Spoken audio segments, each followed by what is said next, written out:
கடந்த 27ஆம் தேதி நாமக்கல்லில் பரப்புரை மேற்கொண்டு அதன் பிறகு கரூர் பரப்புரை ஈடுபடுவதற்காக சென்ற போதுதான் விஜயின் பரப்புரை வாகனம் அந்த பேருந்தானது சென்று கொண்டிருந்த போது அதன் அருகில் வந்து கொண்டிருந்த இளைஞர்கள் நிலை தடுமாறி வாகனத்தின் டயருக்கு அருகில் விழுந்து விபத்து ஏற்படுத்திய அந்த காட்சியானது தொலைக்காட்சியில் வெளியாகி மிகப்பெரிய ஒரு பேசுபொருளானது.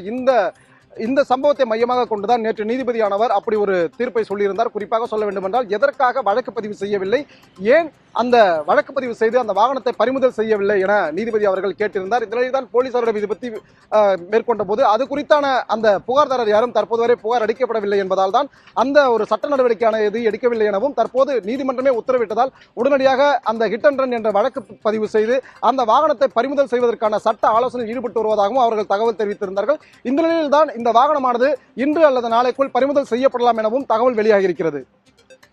அன்பரசன், சிறப்பு புலனாய்வு குழுவிடம் ஆவணங்களை சமர்ப்பிக்க கரூர் காவல்துறையினர் புறப்பட்டு இருக்கிறார்கள் அப்படின்றது தகவல்.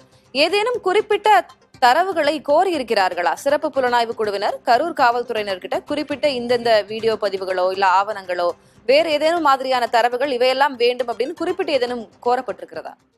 கரூர் துயரம் சம்பவமாக உடனடியாக எஸ்ஐடி குழு நியமித்து அதனிடம் வழக்கு ஆவணங்களை ஒப்படைத்து விசாரணையை துரிதப்படுத்த வேண்டும் என நேற்று சென்னை உயர்நீதிமன்றமானது தெரிவித்திருந்தது. அதன் அடிப்படையில் தான் வடக்கு மண்டல ஐஜி அஸ்ரா கார்க் தலைமையில் நாமக்கல் எஸ்பி விமலா IPS, அதே போன்று CSCID SP சியாமலா தேகி உள்ளிட்ட 3 அடங்கிய குழுவானது உருவாக்கப்பட்டிருக்கிறது. இந்த 3 அடங்கிய எஸ்ஐடி குழுவில் அந்த வழக்கு ஆவணங்களை தற்போது ஒப்படைப்பதற்காக கரூர் நகர போலீசார் தற்போது விரைந்திருக்கிறார்கள். இந்த வழக்கு ஆவணங்கள் ஒப்படைக்கப்பட்ட பின் இந்த எஸ்ஐடி குழுவானது அதன் பிறகு தனது விசாரணையை முதற்கட்ட விசாரணையை துவங்கும் என எதிர்பார்க்கப்படுகிறது. குறிப்பாக இந்த கூட்ட நெரிசலுக்கு என்ன காரணம், யார் யார் அந்த பாதுகாப்பு குறைபாடு எப்படி ஏற்பட்டது, நிகழ்ச்சி ஏற்பாட்டாளர்கள் யார் யார், இதில் அவர்களுக்கு என்ன பங்கு உண்டு, வேறு ஏதேனும் சதி செயல்கள் செய்யப்பட்டிருக்கிறதா என்பது குறித்து விசாரிப்பதற்காக அந்த ஆவணங்கள் கிடைக்கப்பட்ட பின் எஸ்ஐடி குழு நேரடியாக கரூர் சென்று விசாரணையில் ஈடுபட இருக்கிறார்கள்.